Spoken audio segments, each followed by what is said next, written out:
नमस्कार, आप देख रहे हैं इंडिया न्यूज हरियाणा। मैं हूं आपके साथ में ऋतु तोमर। 22 जुलाई 22 खबर की शुरुआत करेंगे। कांग्रेस नेता राहुल गांधी की भारत जोड़ो यात्रा का दूसरा चरण हरियाणा में जारी है।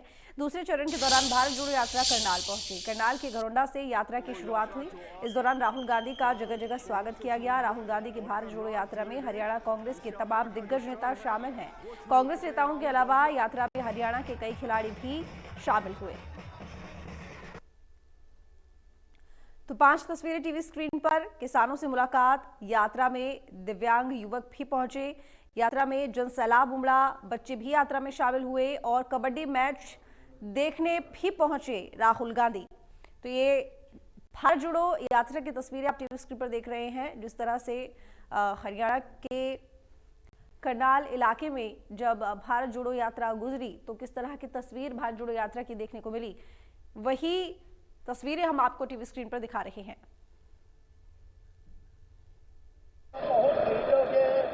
भारत जोड़ो यात्रा पर निकले राहुल गांधी अब से कुछ समय पहले बस्ताना टोल प्लाजा पर रुके थे और यहां उन्होंने किसानों के दल से मुलाकात की है, क्योंकि बस्ताना टोल प्लाजा किसानों के आंदोलन का बड़ा गवाह बना था। किसान हमारे साथ मौजूद हैं, जेपी शेखपुरा, जिन्होंने राहुल गांधी से मुलाकात की थी। क्या कुछ बातचीत उनके बीच में हुई है, सीधे उनसे जानते हैं। जेपी जी, आपकी बातचीत हुई है राहुल गांधी से, मुलाकात की है? हमारे ताऊ जी हैं, ये देख रहे हो, इन्होंने पहले दंड बैठक मारी है। दंड बैठक मारने का मेन मकसद ये था कि बेटा तगड़ा रहो, और हमने टोल टैक्स बस्तारा पर राहुल जी को बताया कि ये वो टोल टैक्स है जहां मुख्यमंत्री खट्टर का हेलीकॉप्टर उतरने के लिए आया था, वो उतरने नहीं दिया था। ये विश्व का वो टोल टैक्स है जहां जलियांवाले बाग की तरह यहाँ पर लाठीचार्ज हुआ था, हमारा एक किसान यहाँ पर डेथ हो गई थी। हमने टोल टैक्स की जमीन के बारे में बताया, इन किसानों के बारे में बताया और किसानों की 5 मांगों का मतलब मांग पत्र राहुल भाई को दिया। और हम सोचते हैं कि हमारा देश भाईचारे की भावना से आगे बढ़ता रहे। हमने कहा कि धर्मवाद की राजनीति नहीं चाहिए, जातिवाद की राजनीति नहीं चाहिए। इतना कहने के बाद राहुल जी ने बात सुनी और वो आगे की तरफ चल पड़े। तो किस तरह से देखते हैं किसान कितना जुड़े हैं राहुल गांधी की इस यात्रा से? मुझे लग रहा है कि जो वीडियो आईटी सेल बीजेपी की है वो जो घुमाती है, उसके तहत राहुल को जबरदस्त बदनाम किया जा रहा है। पर जैसे जैसे राहुल की यात्रा आगे निकल रही है, आम आदमी इसको देख रहा है, इससे बात कर रहा है, तो इससे ये मालूम होता है कि राहुल एक शिक्षित और एक मतलब आईटी सेल बीजेपी के कटघरे में फंसा हुआ है, उससे बाहर निकलने की कोशिश हो रही है और आम आदमी तक वीडियो पहुंचने लग रही है। मुझे लगता है कि अगला जो समय आएगा, ये शिक्षित नौजवान को प्रधानमंत्री देखना चाहता है। तो बिल्कुल बड़ा बदलाव जो है लेकर आई है। कुछ और किसान भी हैं, उनसे बातचीत करेंगे कि उनकी बातचीत क्या हुई है। राहुल गांधी से आप मिले हैं, अभी हमने देखा तस्वीरों में आपसे मुलाकात हुई है उनकी, क्या कुछ बात आपने रखी है? हमने रखा, किसानों को बहुत तंग कर रही है सरकार। इन्होंने एमएसपी की गारंटी को विश्वास में देकर उठाया था, उससे भी झूठे पाए हैं। और ये जो है ना सरकार किसान विद्रोही है, किसानों के खिलाफ है और उन्हें पूरा विश्वास दिलाया है। ताऊ आने के बाद सरकार मैं इनकी मांग को पूरा करूंगा। तो आप तो बिल्कुल राहुल गांधी के करीब थे, क्या क्या कहा है आपको राहुल गांधी ने? उसको हौसला दिलाया हमने, हम बूढ़े तेरे साथ हैं और इस सरकार को उखाड़ फेंकने का काम करो बेटा। और हमने उसको हौसला, दंड बैठक भी पूरी ताकत के साथ किया है। तो राहुल गांधी ने क्या जवाब दिया आपकी? कैसे दंड बैठक मार के दिखा दो ना एक बार। राहुल गांधी ने क्या जवाब दिया? ये दिया कि ताऊ आने सरकार आने दो और मैं जो है ना इसका काम पूरा करूंगा, किसानों को एमएसपी की गारंटी पूरी करूंगा। तो बिल्कुल देखिए, राहुल गांधी की तरफ से ये आश्वासन जो है दिया गया था और किस तरह किसान ने जो है राहुल गांधी के सामने इस तरह से दंड बैठक लगाकर अपने समर्थन का जो है प्रदर्शन किया था कि किसान जो है उनके साथ है। और राहुल गांधी की तरफ से बात कही गई है कि जब उनकी सरकार बनेगी तो किसानों की मांगों को पूरा किया जाएगा। बस्ताना टोल से महेंद्र सिंह, इंडिया न्यूज। भिवानी में कृषि मंत्री जेपी दलाल ने पत्रकारों से बात करते हुए कई मुद्दों पर बात की। जेपी दलाल ने राहुल गांधी की भारत जोड़ो यात्रा पर कटाक्ष करते हुए कहा कि राहुल गांधी पहली बार सुरक्षा घेरे में बाहर निकले हैं, जितना लोगों से मिलेंगे उनकी उतनी ही समझ बढ़ेगी। वहीं जेपी दलाल ने एसवाईएल पर दिल्ली के सीएम अरविंद केजरीवाल पर कहा कि हरियाणा के किसानों को उनसे काफी उम्मीद थी, लेकिन वो प्रदेश को उसके हक का पानी देने को तैयार नहीं है। साथ ही दलाल ने गन्ने की रेट बढ़ाने की मांग को लेकर किसानों के आंदोलन पर कहा कि सरकार की बनाई कमेटी किसानों और मिल दोनों के हितों को देखेगी, जो फैसला लिया जाएगा किसानों के हित में होगा। प्रदेश के कृषि एवं पशुपालन मंत्री जयप्रकाश दलाल आज अपने भिवानी स्थित आवास पर जनता दरबार लगाकर लोगों की समस्याएं सुन रहे थे। इस दौरान उन्होंने मीडिया से रूबरू होते हुए राहुल गांधी के दूसरे चरण की यात्रा पर कटाक्ष करते हुए कहा कि उनकी पढ़ाई बाहर हुई है और उनका जीवन एसपीजी के घेरे में बीता है। उन्होंने कहा कि अब वे बाहर निकले हैं तो उन्हें देश की जानकारी होगी। साथ ही उन्होंने किसानों द्वारा गन्ने के रेट बढ़ाने को लेकर आंदोलन पर बोलते हुए कहा कि सरकार ने इसके लिए कमेटी गठित की है जो कि किसान व मिल दोनों के हितों को देखेगी। उन्होंने कहा कि मैं चाहता हूं कि फैसला किसानों के हक में हो। भिवानी से Sumit Jangra, India news, Haryana. Cabinet मंत्री रणजीत सिंह ने दावा किया है कि बड़ा गुड़ा ब्लॉक समिति के उनके समर्थक ही चेयरमैन और वाइस चेयरमैन बने हैं। साथ ही उन्होंने राहुल गांधी की भारत जोड़ो यात्रा पर भी तंज कसा। वहीं सिरसा से सांसद सुनीता दुग्गल ने एसवाईएल के मुद्दे पर पंजाब सरकार पर हमला बोला। हरियाणा के कैबिनेट मंत्री चौधरी रणजीत सिंह चौटाला आज अपने सिरसा जिला के दौरे पर हैं। ऐसे में कल ब्लॉक समिति में जो चुनाव हुए थे उसमें चेयरमैन और वाइस चेयरमैन चौधरी रणजीत सिंह चौटाला के गुट के बने हैं। दोनों ही लोगों का आज सिरसा के कोठी पर चौधरी रणजीत सिंह चौटाला ने स्वागत किया और उन्हें बधाई भी दी। इस मौके पर मीडिया से बातचीत करते हुए चौधरी रणजीत सिंह चौटाला ने कहा कि यह दोनों उनके गुट के हैं और दोनों ही चेयरमैन और वाइस चेयरमैन बने हैं। ऐसे में उनको किसी भी प्रकार की फंड की कोई दिक्कत नहीं आने दी जाएगी। उन्होंने कहा कि बड़ागुड़ा और रानिया ब्लॉक में उनके समर्थक ही चेयरमैन बने हैं और दोनों ही जगहों पर विकास के लिए किसी भी प्रकार की फंडिंग की कोई दिक्कत नहीं आने दी जाएगी। सरकार लगातार हर जगह विकास कार्य करवा रहे हैं। इस मौके पर रणजीत सिंह चौटाला ने भी राहुल गांधी की भारत जोड़ो यात्रा पर तंज कसते हुए कहा कि यह यात्रा केवल यात्रा ही बनकर रह गई है, इसका हरियाणा भर में कोई असर देखने को नहीं मिलेगा। उन्होंने कहा कि जब राहुल गांधी की यात्रा गुजरात दौरे पर थी तब गुजरात में चुनाव चल रहा था और गुजरात में कांग्रेस का सफाया हो चुका है। इस मौके पर उन्होंने कहा कि राहुल गांधी की यात्रा का कोई पूरे हरियाणा भर में और पूरे देश में कोई आधार नहीं है। कांग्रेस अब सिमट कर रह गई है। इस मौके पर उन्होंने जेलों में सुधार करने के सवाल पर प्रतिक्रिया देते हुए कहा कि लगातार जेलों में सुधार किया जा रहा है। अब कैदियों को शाम को सनसेट पर ही उनको खाना उपलब्ध करवाया जाएगा और कई बार उनको मिठाई भी प्रदान की जाएगी। ऐसे में अब जेलों में लगातार सुधार किया जा रहा है। उन्होंने कहा कि कई जेलों का विस्तार भी अब किया जाएगा। फतेहाबाद और दादरी में नई जेलें बनाई जाएंगी।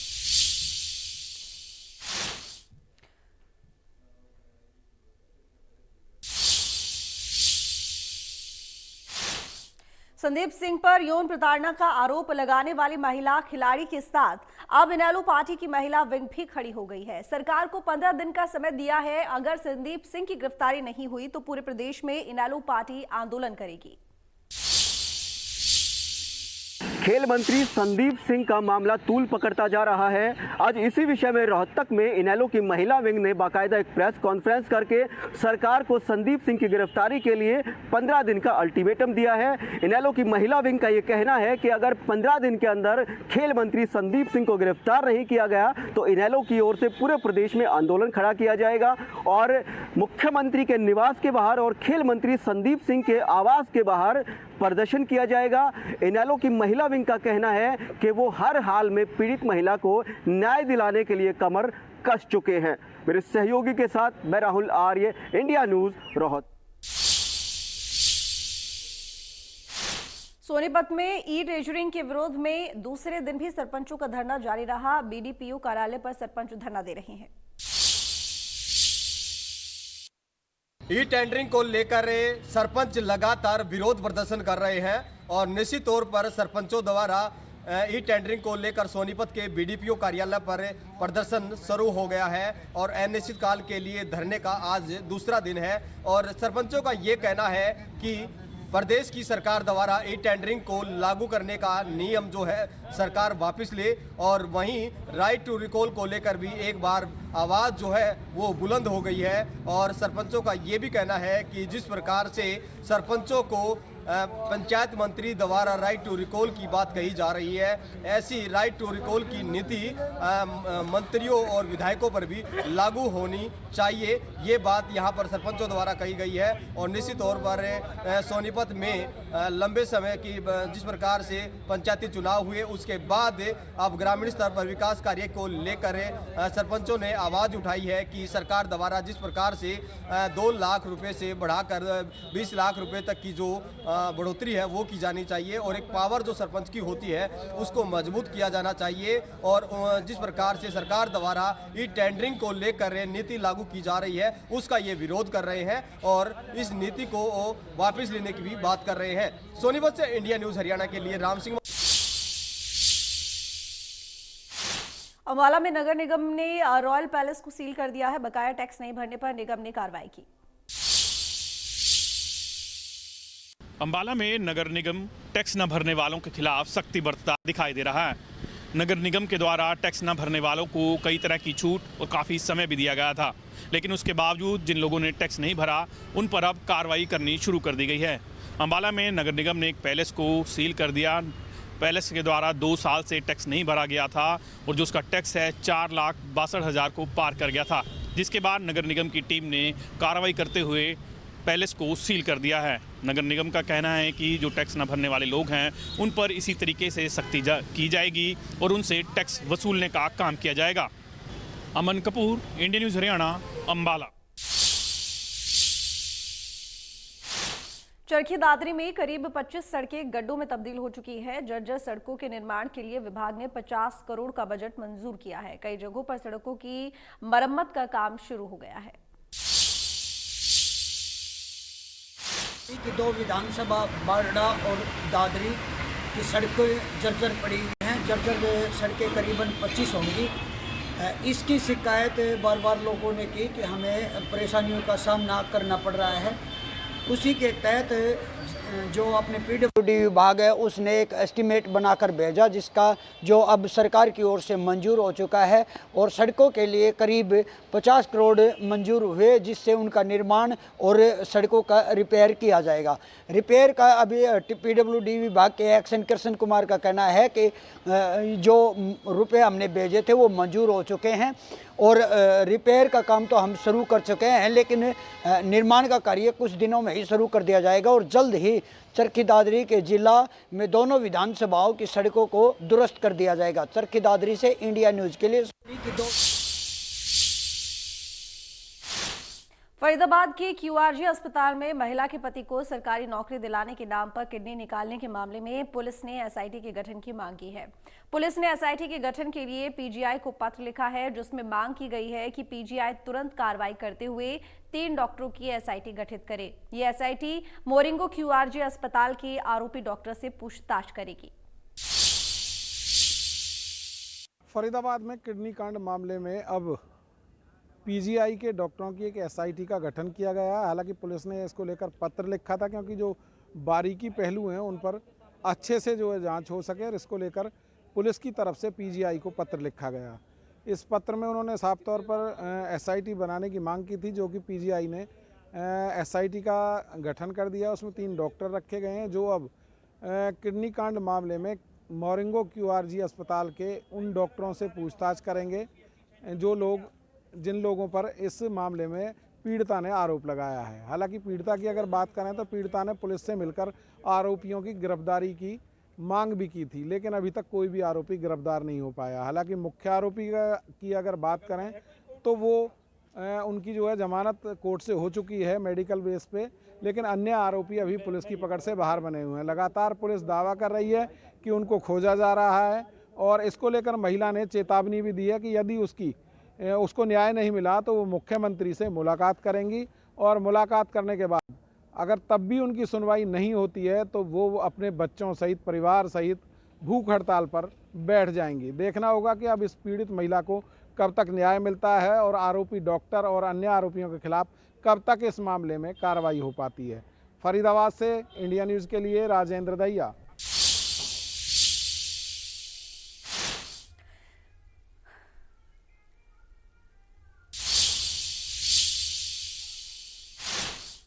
महिलाओं से दुष्कर्म के दोषी जलेबी बाबा को कोर्ट ने 9 जनवरी को सजा सुनाएगा। फतेहाबाद में बलात्कारी बाबा जलेबी बाबा पर आज कोर्ट ने फैसला सुरक्षित रखा। आज जलेबी बाबा को सजा सुनाई जानी थी, लेकिन जलेबी बाबा की सजा पर आज केवल बहस हो पाई। अब 9 जनवरी को बाबा को सजा का ऐलान किया जाएगा। जलेबी बाबा को आज जज के सामने पेश किया गया और बाबा फूट फूट कर रोने लगा। हाथ जोड़े बाबा खड़ा रहा। इसके बाद अब कोर्ट के द्वारा 9 जनवरी को सजा का ऐलान किया जाएगा। बाबा पर सैकड़ों महिलाओं के साथ दुष्कर्म का आरोप है। इसके बाद 5 साल पहले पुलिस द्वारा इस मामले में केस दर्ज किया गया और लंबी सुनवाई चली। इस मामले में 5 जनवरी को कोर्ट ने बाबा को दोषी करार दे दिया था और आज सजा का ऐलान होना था, लेकिन आज सजा पर केवल बहस ही की गई। इसके बाद फास्ट ट्रैक कोर्ट आने वाली 9 जनवरी को जलेबी बाबा को सजा सुनाएगी।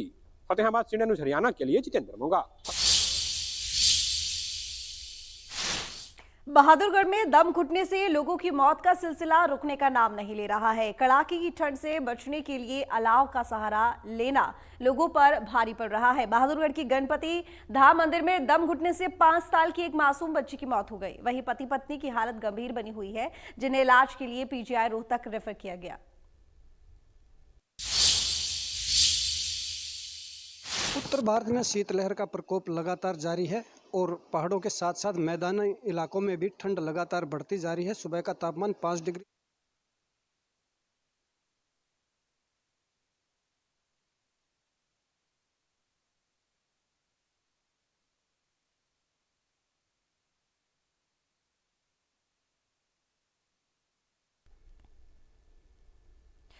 हरियाणा गुरुद्वारा मैनेजमेंट कमेटी के पूर्व प्रधान जगदीश झींडा ने जल्द सिख कमेटी बनाने को लेकर कुरुक्षेत्र में उपायुक्त को ज्ञापन सौंपा। ज्ञापन में जगदीश सिंह झींडा ने जल्द से जल्द सिख कमेटी के लिए चुनाव करवाने की मांग की है। हरियाणा सिख गुरुद्वारा प्रबंधक कमेटी के पूर्व प्रदेशाध्यक्ष जगदीश सिंह झींडा धर्मनगरी कुरुक्षेत्र पहुंचे। उन्होंने उपायुक्त को एक ज्ञापन दिया, जिस ज्ञापन में मांग की गई है कि सुप्रीम कोर्ट के आदेश से हरियाणा में अलग से सिख गुरुद्वारा प्रबंधक कमेटी बनाई गई है और इसके जल्द से जल्द चुनाव होने चाहिए। उन्होंने कहा कि सरकार ने 38 मेंबरी कमेटी बनाई है, जबकि सिख संगत में 41 मेंबरी कमेटी बनाई है, यानी 2 समानांतर कमेटियां काम कर रही हैं। उन्होंने कहा कि इससे विरोधाभास की स्थिति हो सकती है, व सिखों में मनमुटाव हो सकता है। उन्होंने हरियाणा सरकार को ज्ञापन के माध्यम से मांग की है कि जल्द से जल्द चुनाव कराए जाने चाहिए, ताकि किसी भी तरह की ऊहापोह की स्थिति को समाप्त किया जा सके। कुरुक्षेत्र से राजीव अरोड़ा, इंडिया न्यूज़ हरियाणा। यमुनानगर जगाधरी से छछरौली होकर हिमाचल में उत्तराखंड जाने वाले सैकड़ों वाहन चालकों को इस सड़क पर बने गड्ढे से कई तरह की परेशानियों का सामना करना पड़ रहा था। जब इस मामले में उपायुक्त राहुल हुड्डा को पता चला तो उन्होंने सभी विभागों के अधिकारियों को निर्देश दिए, जिसके चलते बिलासपुर के एसडीएम जसपाल सिंह गिल सहित अन्य अधिकारियों ने मोर्चा संभाला और देखते ही देखते कई गाड़ियां और वाहन इस सड़क पर पड़े गड्ढे को भरते नजर आए। हिमाचल और उत्तराखंड को जोड़ने वाली पोंटा साहिब सड़क का केवल 2 घंटे में ही चलने लायक कर दी गई है। जैसे उपायुक्त राहुल हुड्डा के संज्ञान में आया कि कहां सड़क है और कहां खड्डे पता नहीं चला, क्योंकि यहाँ माइनिंग भी जोन है तो बहुत ज़्यादा आना जाना लगा रहता है। सड़क में खड्डे थे, पत्थर पड़े होते तो कभी भी कैजुअलिटी हो सकती थी। क्योंकि धुंध का मौसम है तो उन्होंने तुरंत एसडीएम बिलासपुर जगदीप सिंह गिल को भेजा। जगदीप सिंह गिल जो है अपनी टीम के साथ पहुंचे, मटेरियल साथ था। देखते ही देखते 2 घंटे में सड़क चलने लायक हो गई।